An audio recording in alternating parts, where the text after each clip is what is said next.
لا حول ولا قوة إلا بالله العلي العظيم. أعوذ بالله من الشيطان الرجيم. بسم الله الرحمن الرحيم. الحمد لله الذي جعل الحمد مفتاحا لذكره وسببا للمزيد من فضله ودليلا على آلائه وعظمته، ثم الصلاة والسلام والتحية والإكرام على النبي المكي المدني القرشي الحاشمي الذي سمي في السماء بأحمد وفي الأرض بأبي القاسم محمد،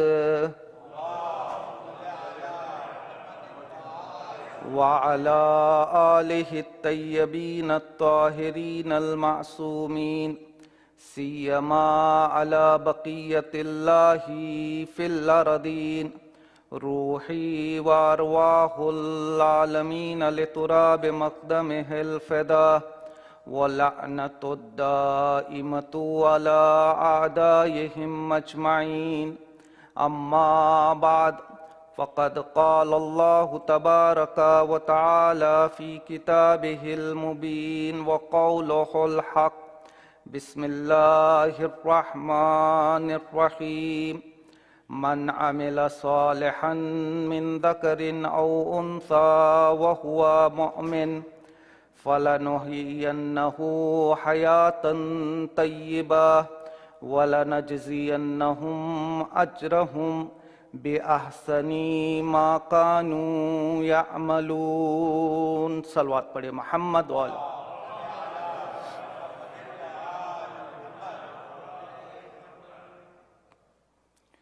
اگر کوئی ایک ایسی کشتی ہو جو سمندر کے درمیان میں ہو اور وہ اپنے آپ کو ساحل تک پہنچانا چاہیں تو کچھ طریقے ہیں. اگر ان طریقوں پر کشتی عمل کرے گی تب کہیں جا کر وہ ساحل نجات تک اپنے آپ کو پہنچا پائے گی. مثال کے طور پر دریا اور سمندر کے درمیان میں رہنے والی کشتی اگر چاہتی ہے کہ اپنے آپ کو ساحل تک پہنچا دے تو سب سے پہلے شرط یہ ہے کہ جو کشتی کا کیپٹن ہے اس کے پاس ایک میپ ہونا چاہیے جو اسے بتائے کہ کس طریقے سے میں جاؤں گا تو اپنی کشتی کو ساحل تک پہنچا پاؤں گا. صرف نقشے کے اور میپ کے ہونے سے کچھ نہیں ہوتا بلکہ یہ کمپس کا ہونا بھی ضروری ہے جو دشاؤں کو بتائے، جو ڈائریکشنز کو بتائے کہ کس طرف ساؤتھ ہے اور کس طرف نارتھ ہے اور کس طرف سے میں اپنی کشتی کو لے کر جاؤں گا تو اس کشتی کو ساحل نجات تک پہنچاؤں گا. اور صرف میپ اور کمپس سے بھی کچھ نہیں ہوتا ہے، ایک مربی کی بھی ضرورت ہے، ایک جانکار کی بھی ضرورت ہے جو کپتان کو سکھائے کہ کمپس کا استعمال کیسے کیا جاتا ہے، نقشے کو پڑھا کیسے جاتا ہے. چونکہ ابھی میرے سامنے کوئی میپ لا کے رکھ دے، جب تک مجھے پڑھنا نہیں آئے گا اس وقت تک میں اس سے فائدہ حاصل نہیں کر پاؤں گا. بالکل اسی طریقے سے اگر ہم چاہتے ہیں کہ ہماری یہ زندگی ساحل نجات تک پہنچ جائے تو خداوند عالم نے ہمارے لیے بھی تین چیزوں کو رکھا ہے. پہلی چیز جو خداوند عالم نے رکھی ہے وہ ہماری عقل ہے. دوسری چیز جو خداوند عالم نے نقشے کی صورت میں رکھی ہے وہ قرآن مجید ہے. اور تیسری چیز جو معلم کے طور پر رکھی ہے وہ وجود محمد و آل محمد ہے. اگر یہ تین چیزیں ہم اپنی زندگی میں اپلائی کریں گے تب کہیں جا کر ہم اپنی زندگی کو ساحل نجات تک پہنچا سکتے. اور حضور نے بھی جاتے جاتے کیا ارشاد فرمایا تھا؟ انی تارکم فیکم الثقلین کتاب اللہ و اطرتی. دیکھو میں تمہارے درمیان دو چیزوں کو چھوڑ کر جا رہا ہوں، ایک اللہ کی کتاب ہے، دوسرا میری اطرت ہے. میں یہیں پر رک کر تھوڑی دیر کے لیے اطرت کے معنی کے حوالے سے گفتگو کرنا چاہوں گا۔ عام طور سے ہم سنتے رہتے ہیں، نوحوں میں بھی پڑھتے ہیں، مرثیوں میں بھی پڑھتے ہیں، اطرت رسول۔ یہ اطرت کی اصل جو ہے میننگ کیا ہے؟ دیکھیے، جب شکاری ڈیر اور ہرن کا شکار کرتا ہے تو شکار کرنے کے بعد اس کے پیٹ کو پھاڑتا ہے، اور اس کے پیٹ کے اندر اسے ہرن کی خون کی ایک تھیلی ملتی ہے جس میں ہرن کا خون جمع ہوا ہے۔ وہ اس تھیلی کو لیتا ہے، فوراً کھولتا بھی نہیں ہے، بلکہ 1 سال تک شکاری اس تھیلی کو سکھاتا ہے۔ 1 سال کے بعد جب وہ تھیلی کو پھاڑتا ہے تو اس کے اندر سے جو مشک نکلتی ہے وہ کئی طرح کی ہوتی ہے۔ کچھ مشک کے ٹکڑے ایسے ہوتے ہیں جو چھوٹے چھوٹے ہوتے ہیں، ریز ہوتے ہیں، چھوٹے ہوتے ہیں، لیکن اس کے باوجود بھی اس کے اندر بہت زیادہ خوشبو پائی جاتی ہے۔ لیکن اس تھیلی کے اندر کچھ مشک کے بڑے بڑے پیسز نکلتے ہیں، اس پیسز کو اطرت کہتے ہیں۔ یعنی رسول اسلام اس لیے اپنی آل کے لیے اطرت کا لفظ استعمال کر رہے ہیں، جس طرح سے مشک اپنی خوشبو ہر جگہ پہنچاتی ہے، بالکل اسی طرح سے اہل بیت علیہم السلام ہیں، جو بھی ان سے خوشبو حاصل کرنا چاہے یہ سب کے لیے خوشبو دینے کے لیے تیار ہے۔ بس ہماری کمی ہے، ہمیں چاہیے کہ ہم اپنے آپ کو اس در تک پہنچائیں، چونکہ در اہل بیت وہ در ہے کہ جہاں پر گنہگار بھی آ جاتا ہے تو حر بن کر واپس جاتا ہے۔ لہٰذا یہ ہماری ذمہ داری بنتی ہے کہ ہم یہاں پر آئیں اور حر بن کر یہاں سے جائیں، کہ ایسا نہ ہو کہ کئی سالوں سے ہم مجالس میں شرکت کر رہے ہیں اور جو کئی سالوں سے ہم یہ سنتے ہوئے چلے آ رہے ہیں کہ امام حسین علیہ السلام پہ اگر ہم آنسو بہائیں گے تو ہمیں مختلف طرح کے ثواب ملیں گے۔ اور کل کی مجلس میں بھی میں نے اشارہ کیا تھا کہ اگر کوئی امام حسین علیہ السلام کے غم میں اپنے آنکھ سے آنسو نکالتا ہے تو اسے یہ ثواب دیا جائے گا کہ خداوند عالم اس کے تمام گناہوں کو بخش دے گا۔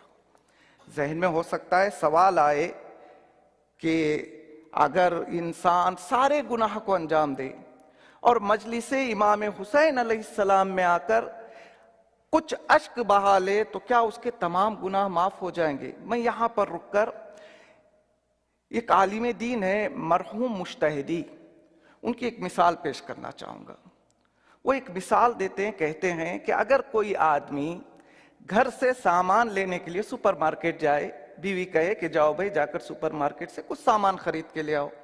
اب یہ جاتا ہے سپر مارکیٹ، سارے سامان کو خریدتا ہے اور گھر واپس آتا ہے، تھیلی کو ایک جگہ رکھ دیتا ہے۔ ادھر سے بیوی آواز دیتی ہے، میں نے تو تمہیں سامان لانے بھیجا تھا، تم خالی ہاتھ کیوں آئے؟ ابھی شوہر کہتا ہے، نہیں میں دکان بھی گیا تھا، جتنا آپ نے مجھ سے سامان کہا تھا میں نے سارے سامان کو بھی خریدا تھا۔ تو پھر بیوی کہتی ہے، اگر سامان خریدا تھا تو تھیلی خالی کیوں ہے؟ کچھ دیر کے لیے غور کیا گیا تو پتا چلا سامان تو خریدا گیا تھا، لیکن تھیلی کے نیچے ایک بہت بڑا ہول اور سوراخ تھا جس کو اس نے نہیں دیکھا تھا۔ یہ سوچ رہا تھا کہ میں سامان خرید چکا ہوں، گھر جب جاؤں گا تو یہ سامان بھی میرے ساتھ ہوگا، لیکن اس تھیلی میں موجود سوراخ اور ہول نے راستے ہی میں اس کے مال کو گرا دیا ہے۔ جب یہ گھر واپس آیا ہے تو خالی ہاتھ آیا ہے۔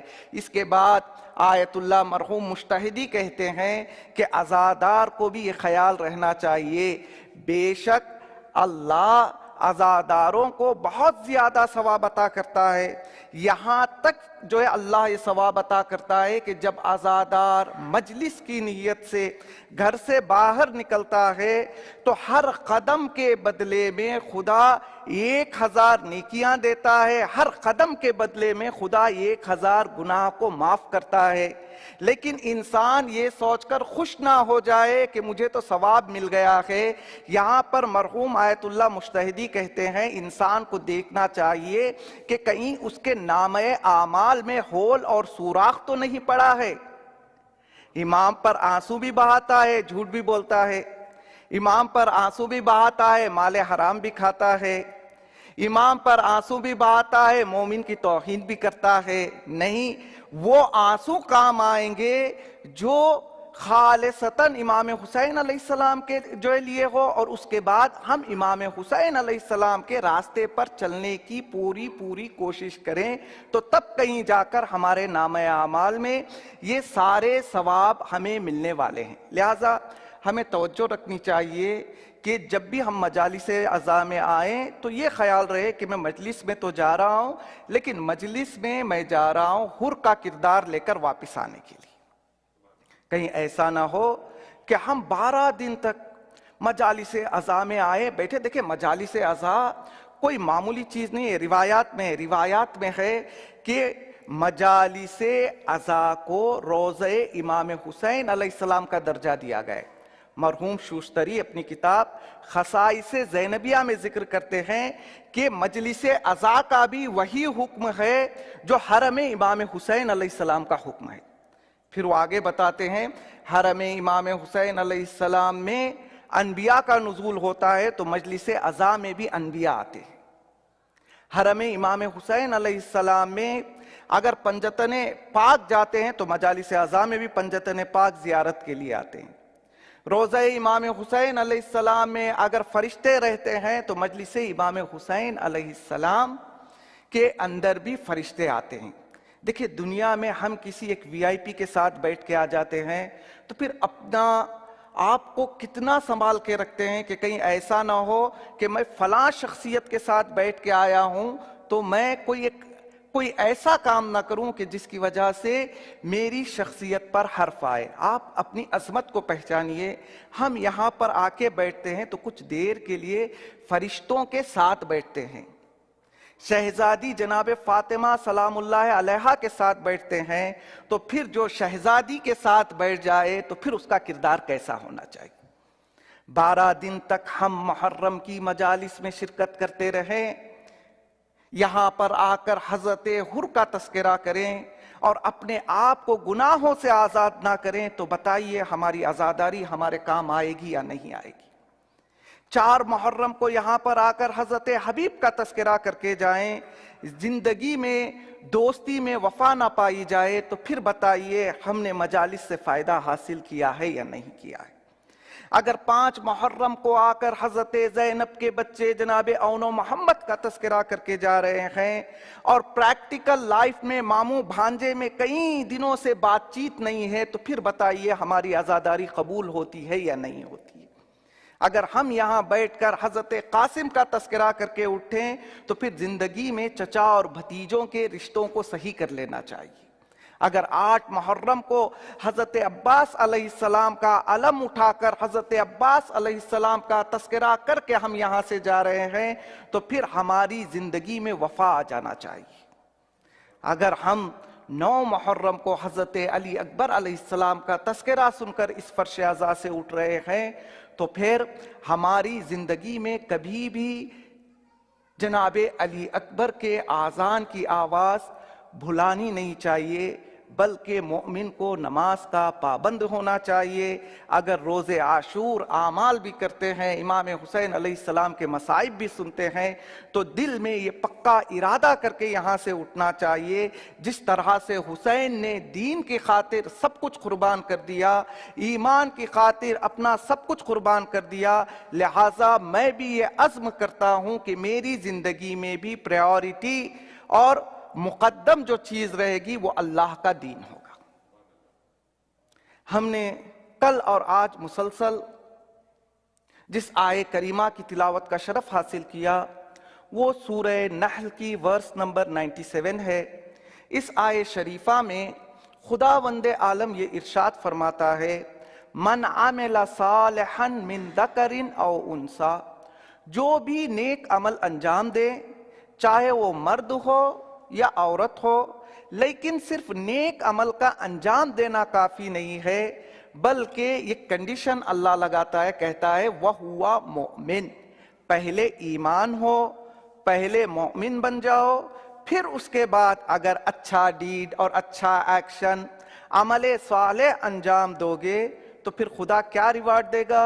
فَلَنُحْيِيَنَّهُ حَيَاتًا طَيِّبَةً، ہم ان کی زندگی کو پاکیزہ زندگی میں بدل دیں گے۔ اور پھر کہتا ہے اس دنیا میں پاکیزہ زندگی ہوگی. پھر اس کے بعد اللہ کہتا ہے وَلَنَجْزِيَنَّهُمْ أَجْرَهُمْ بِأَحْسَنِ مَا كَانُوا يَعْمَلُونَ. آخرت میں ایسے لوگوں کو وہ جزا دوں گا جو کچھ انہوں نے عمل کیا اس سے بہترین جزا آخرت میں ایسے لوگوں کے لیے تیار رکھے ہوئے ہوں. تو عزیزان گرامی انشاءاللہ آج سے جو گفتگو ہماری شروع ہوگی وہ امام حسین علیہ السلام اور حیات طیبہ، کس طرح سے امام حسین علیہ السلام کے ذریعے سے ہم حیات طیبہ اور پیوریفائڈ لائف کو حاصل کر سکتے ہیں. دیکھیے دنیا میں بہت سارے لوگ ملیں گے، اگر آپ ان سے پوچھیں کہ آپ مومن ہیں، کوئی ہے ہم میں سے جو انکار کرے؟ سب کہیں گے نہیں بھائی میں مومن ہوں. لیکن ہمارے اندر مضبوط ایمان پایا جاتا ہے یا پایا نہیں جاتا، یہ سخت حالات میں پتہ چلتا ہے. تاریخ میں بہت زیادہ نمونے آپ کو مل جائیں گے. میں آج ایک نمونہ پیش کروں گا آپ کے سامنے، پھر معرفت خدا کے حوالے سے کچھ معروضات پیش کرنا چاہوں گا. تاریخ میں ایک شخص ہے کہ جسے تاریخ میں 1000 چہرے کا نام دیا گیا ہے. 1 man 1000 faces. تھا تو یہ ایک آدمی لیکن اس کے 1000 چہرے تھے. یہ وہ شخص ہے کہ جو رسول اسلام کے زمانے میں اسلام کو قبول کرتا ہے، مسلمان بن جاتا ہے. جب تک رسول ہیں رسول کے ساتھ ہے، لیکن جیسے ہی رسول اس دنیا سے جاتے ہیں دوبارہ وہ کفر کو اختیار کرتا ہے اور یہ ایسا شخص کہ جو جھوٹی پیغمبری کا دعویٰ کر رہا تھا اس کے دائرے میں چلا جاتا ہے. کچھ دن اس کے ساتھ رہتا ہے اور خلیفہ دوم کے زمانے میں پھر دوبارہ آتا ہے، پھر مسلمان ہو جاتا ہے. خلیفہ سوم کے زمانے میں خلیفہ سوم کا مخالف بن جاتا ہے، پھر مولا کائنات کے زمانے حکومت میں مولا کائنات کے ساتھ ہو جاتا ہے. پھر کچھ دن گزرتے ہیں، جنگ صفین ہوتی ہے، جنگ صفین میں خوارج کے ساتھ جا کے مل جاتا ہے. پھر اس کے بعد توبہ کرتا ہے، پھر مولا امام حسن علیہ السلام کے ساتھ آ کے مل جاتا ہے. پھر کچھ ہی دن نہیں گزرتے کہ جب صلح امام حسن علیہ السلام واقع ہوئی تو یہ دوبارہ معاویہ کے ساتھ جا کے مل جاتا ہے. پھر یہ معاویہ کا ساتھ چھوڑتا ہے، واپس امام حسین علیہ السلام کی طرف مائل ہوتا ہے. اور جن لوگوں نے امام حسین علیہ السلام کو کوفہ سے خطوط لکھے تھے ان لوگوں میں آگے آگے یہ شخص بھی رہتا ہے. جناب مسلم کا کوفے میں استقبال بھی کرتا ہے اور کچھ ہی لمحوں کے بعد یہی ہے جو ابن زیاد کو جا کر یہ خبر کرتا ہے کہ جناب حانی کے گھر میں حضرت مسلم علیہ السلام ہے. پھر یہ وہی شخص ہے جو کربلا میں امام کے مقابلے کے لیے بھی پہنچ جاتا ہے، لیکن کھل کے سامنے نہیں آتا ہے. کہیں بھی آپ جو تاریخ میں نہیں دیکھیں گے کہ اس نے کھل کر حملہ کیا، چھپ چھپ کر، چونکہ اسے پتا ہے کہ کون مقابلے میں، چھپ چھپ کر یہ جو ہے دشمنوں کا ساتھ دیتا ہے. پھر واپس آتا ہے، مختار کے ساتھ ملتا ہے، پھر واپس بدل جاتا ہے، یہاں تک کہ اتنی مرتبہ یہ چینج ہوتا ہے کہ آخر میں جا کر مروانیوں کے پاس ان کی ولایت کا اقرار کرتے ہوئے یہ اس دنیا سے چلا جاتا ہے. اگر ایک شخص ہے جو اتنے چینجز اپنے اندر لا رہا ہے تو اس کی وجہ کیا ہے؟ یہ کوئی اور شخص نہیں، آپ نے نام سنا ہے، اس کا نام ہے شبث بن ربیع. یہ شبث جو تھا یہ اپنے آپ کو جیسے اس کا فائدہ جہاں پہ یہ بینیفٹ کو دیکھتا یہ اپنے آپ کو کیا کرتا؟ چینج کر لیتا. تو ہمیں بھی یہ دیکھنے کی ضرورت ہے کہ کہیں ایسا تو نہیں کہ ہم بھی کبھی سخت حالات آئے تو ہم بھی اپنے راستے کو بدل لیں. دیکھنا تو ہوگا نا، چونکہ کربلا پوری نہیں ہوئی، زمانے کا امام پھر واپس آئے گا. جب زمانے کا امام آئے گا تو وہ نصرت کے لیے بلائے گا، تو پھر وہاں ہمارا کردار سامنے آئے گا کہ ہم کس طرح سے امام کے سامنے ریاکٹ کر رہے ہیں. ایک شخص 1000 چہرے ہیں اس کے، کبھی مسلمان ہوتا ہے، کبھی جو ہے کافر بن جاتا ہے، کبھی حق کے راستے میں، کبھی کیا ہو جاتا ہے باطل کے راستے کو اختیار کر لیتا ہے.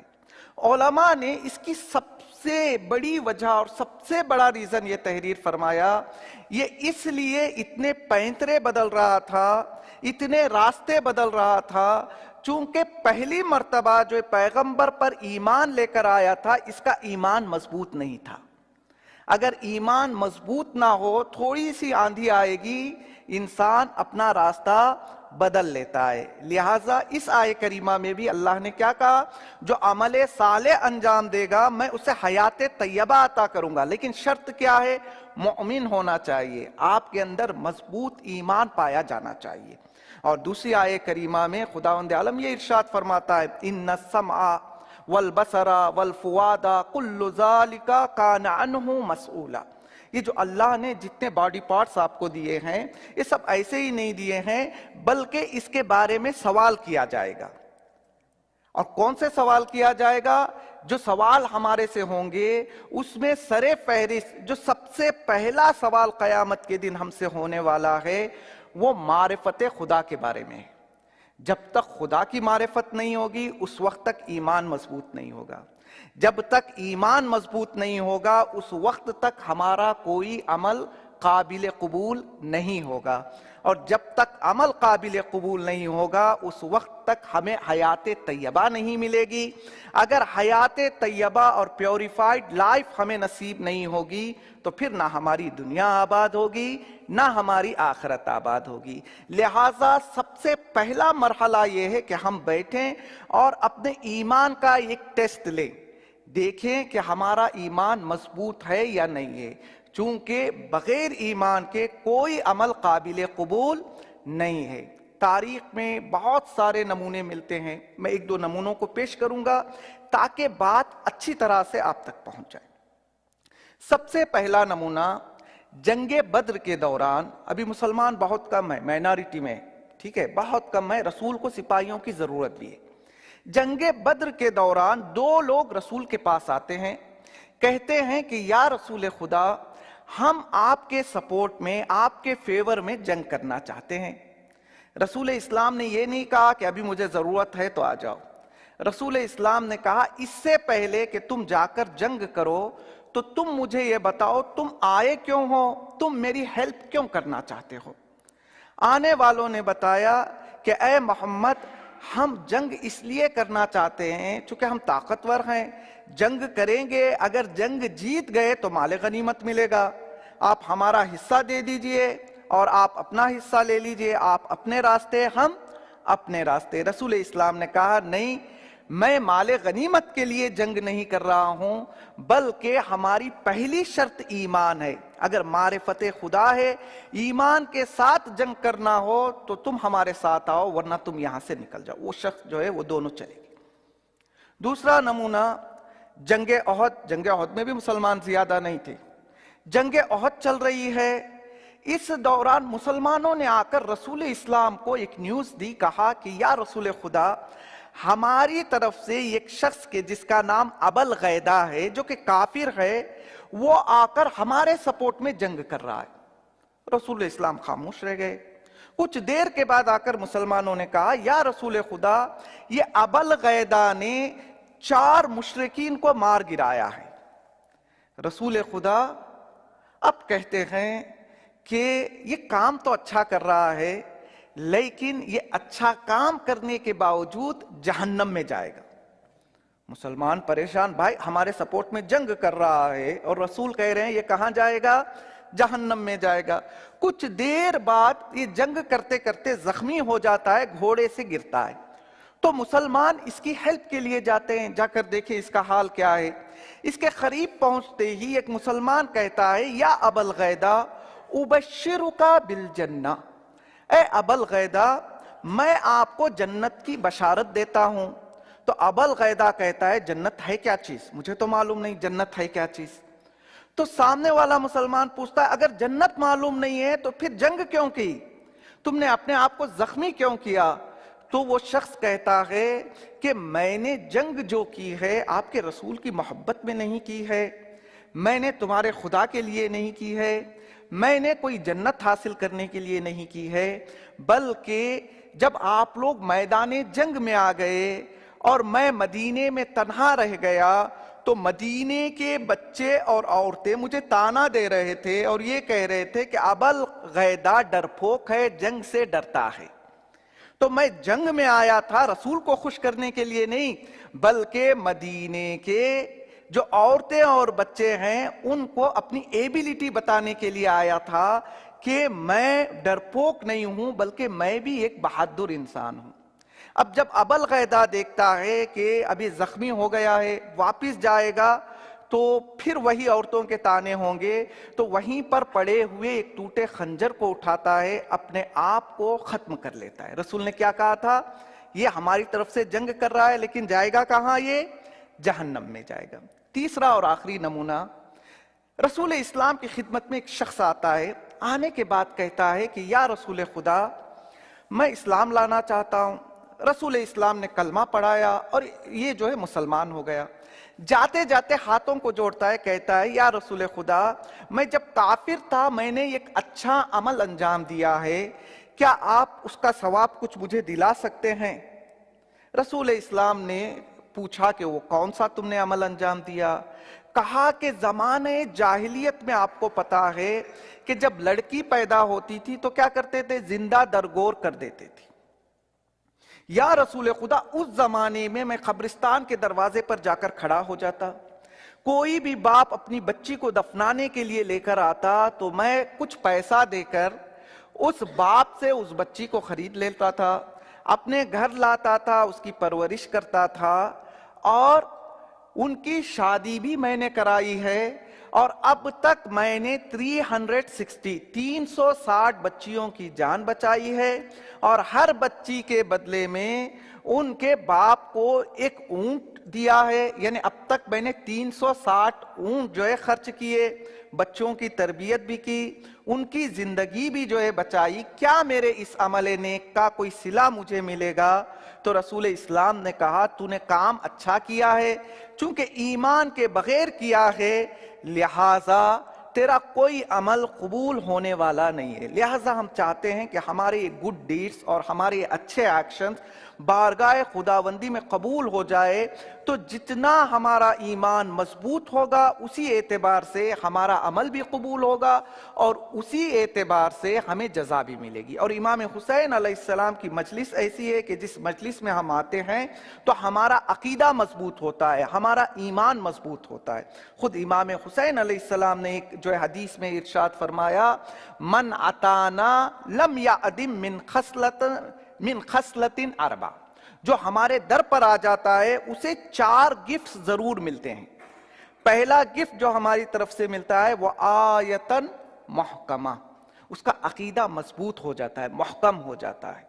پھر امام نے کہا جو ہمارے در پر آ جاتا ہے دوسرا گفٹ جو اسے ہم دیتے ہیں، قضیۃً عادلہ، اس کے مزاج میں انصاف پسندی آ جاتی ہے، جس طرف انصاف ہوتا ہے وہ اسی طرف آگے بڑھتا ہے۔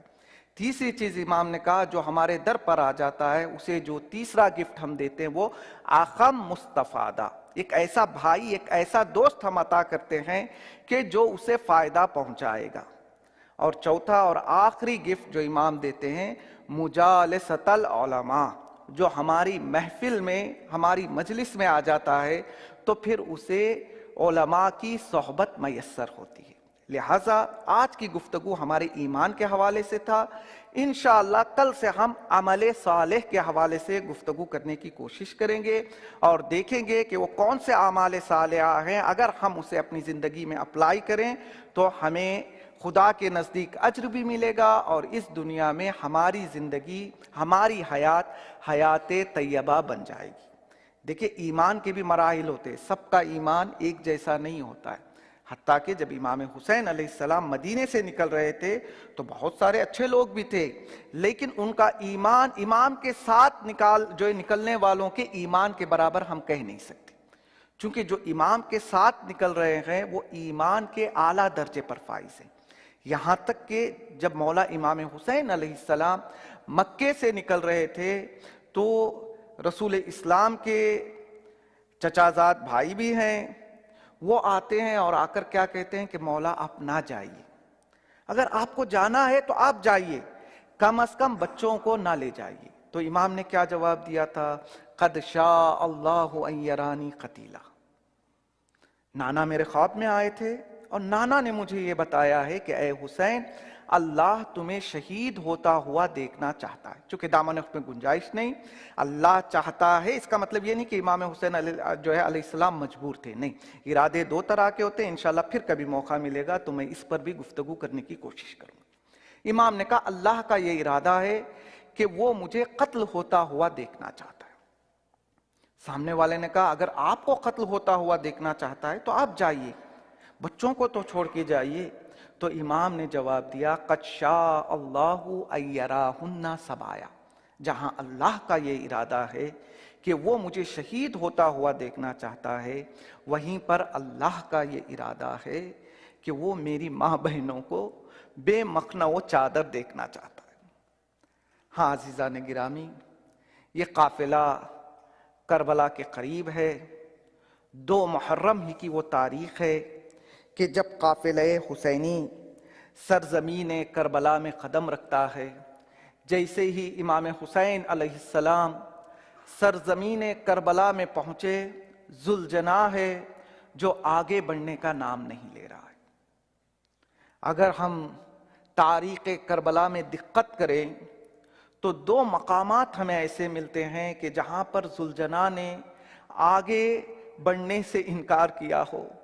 پہلا مرحلہ جب امام حسین علیہ السلام سرزمین کربلا پر پہنچے، امام اپنے رہوار کو آگے بڑھانا چاہ رہے ہیں لیکن ذوالجناح ہے کہ آگے بڑھنا نہیں چاہ رہا ہے. اور دوسرا مقام عصر عاشور کا وہ مقام ہے کہ جب حسین میدان کی طرف جانا چاہ رہے ہیں، حسین کی 4 سالہ بچی سکینہ ذوالجناح کے سموں سے لپٹی ہوئی یہ گزارش کرتی ہے اے ذوالجناح میرے بابا کو نہ لے جا. ہاں زاداروں، 2 محرم ہی وہ تاریخ ہے کہ جس تاریخ میں یہ قافلہ حسینی سرزمین کربلا میں وارد ہوا. جب امام نے دیکھا کہ ذوالجناح آگے نہیں بڑھ رہا ہے تو آس پاس کے کچھ لوگوں کو امام بلاتے ہیں، ان سے اس جگہ کا نام دریافت کرتے ہیں. امام نے جب پوچھا کہ ذرا مجھے بتاؤ اس جگہ کو کیا کہتے ہیں، بتانے والے نے بتایا مولا اس جگہ کو شق الفرات کہتے ہیں. امام نے کہا نہیں، کیا اس جگہ کا کوئی دوسرا نام بھی ہے؟ بتانے والے نے بتایا مولا اس جگہ کو نینوا کہتے ہیں. امام نے کہا مجھے بتاؤ کیا اس جگہ کو کوئی اور نام سے بھی یاد کرتے ہیں؟ بتانے والے نے بتایا مولا اس جگہ کو غادریہ بھی کہتے ہیں. امام نے کہا نہیں، مجھے بتاؤ کیا اس کا کوئی دوسرا نام بھی ہے؟ ہاں زادارو، ایک ضعیف کو لایا گیا. امام نے پوچھا ہے ضعیف بتاؤ کہ اس جگہ کا کوئی دوسرا نام بھی ہے؟ ضعیف نے کہا ہاں مولا اس جگہ کو کربن و بلا مولا اس جگہ کو کربن و بلا کہتے ہیں. امام نے حکم دیا بھائی عباس یہی وہ جگہ ہے کہ جہاں ہم خیمے لگائیں گے. آزاداروں، جب یہ قافلہ وارد کربلا ہوا، زینب نے اپنے قدموں کو زمین کربلا پر رکھا تو امام سے کہا اے بھیا حسین یہ کون سی جگہ ہمیں لے کر آئے ہو؟ ارے جب سے میں نے اس زمین پر اپنے قدموں کو رکھا ہے مسلسل ایک بی بی کے رونے کی آوازیں میرے کانوں سے ٹکراتی ہیں. امام نے کہا بہن زینب تم نے نہ پہچانا، ارے یہ ہماری ماں فاطمہ ہے جو مدینے سے ہمارے ساتھ چلی آ رہی ہے. لو آزادارو، حسین نے اپنے مرقد کی جگہ کو خرید لیا، بنی اسد کے لوگوں کو بلایا اور ان سے زمین کو خریدا، پھر واپس زمین کو ہدیہ کیا. کہا اے بنی اسد کے لوگوں میں تمہیں زمین ہدیہ کر رہا ہوں لیکن حسین کی 2 شرطیں ہیں. دیکھیے آزادارو، حسین نے آپ کو کہاں کہاں پر فریاد کیا ہے۔ زمین کربلا میں وارد ہوتے ہی حسین نے اپنے ظاہروں کو یاد کیا ہے، بنی اسد کے لوگوں سے سفارش کی، کہا اے بنی اسد کے لوگوں، جب ہماری قبریں بن جائے، ہمارے ظاہر ہماری زیارت کے لیے آئے تو خیال رہنا میں زمین تو ہدیہ کر رہا ہوں، لیکن 3 دن تک میرے ظاہروں کی مہمان نوازی کرنا۔ اللہ رے حسین جو خود کربلا کے دشت میں 3 دن کا بھوکا پیاسا شہید ہو گیا، وہ حسین اپنے ظاہروں کی مہمان نوازی کا خیال رکھ رہا ہے۔ دوسری شرط امام نے کہا اے بنی اسد کے لوگوں، جب 10 محرم ہم شہید ہو جائیں، ہمارے لاشیں بے غسل و کفن کربلا کے صحرا میں پڑے رہے تو تم ایک کام کرنا، اگر ہو سکے تو ہمارے لاشوں کو دفن کر دینا۔ پھر اس کے بعد امام بنی اسد کی عورتوں کو بلاتے اور کہتے ہیں اے عورتوں، اگر تمہارے مرد یزید کے فوجیوں کے ڈر سے ہمیں دفن نہ کرے تو تم اپنی مردوں کو غیرت دلانا۔ پھر اس کے بعد امام بنی اسد کے چھوٹے چھوٹے بچوں کو بلاتے ہیں اور کہتے ہیں اے بنی اسد کے بچوں، اگر تمہارے ماں باپ ہمیں دفن نہ کرے تو تم کھیلتے کھیلتے آنا، اپنے ہاتھوں پر ایک مشت خاک لینا، حسین کے لاشے پر ڈال دینا۔ میں کہوں گا مولا آپ کو دفن ہونے کا کتنا شوق تھا۔ ارے عصر عاشور گرچہ دفن کرنے کی اجازت نہ تھی، مولا سجاد ہاتھوں سے کچھ خاک کو اٹھاتے، باپ کے لاشے پر ڈال دیتے۔ عجب نہیں امام آواز دے، ارے آزاد ہوتا تو باپ کا یہ ارمان پورا ہوتا۔ ہاتھوں میں ہتھ کڑیاں تھی، پیروں میں بیڑیاں تھی، سجاد کرتا تو کیا کرتا۔ الا لعنت اللہ علی القوم الظالمین سیعلم الذین ظلموا ای منقلب ینقلبون۔ بار الہ پروردگارہ تجھے واسطہ ہے محمد و آل محمد کا، ہمارے اس مختصر سے عمل کو قبول فرما۔ بار الہ پروردگارہ تجھے واسطہ ہے محمد و آل محمد کا، ہمیں حقیقی عزادار امام حسین علیہ السلام بننے کی توفیق عطا فرما۔ بار الہ پروردگارہ پرچم اسلام کو سربلند فرما، تیرے ولی خاص امام کے ظہور میں تعجیل فرما، اور اند الظہور ہم سب کو اس لائق بنا کہ ہم آقا کے اعوان و انصار میں شمار ہو سکیں۔ ربنا تقبل منا انک انت السمیع العلیم، ماتم حسین۔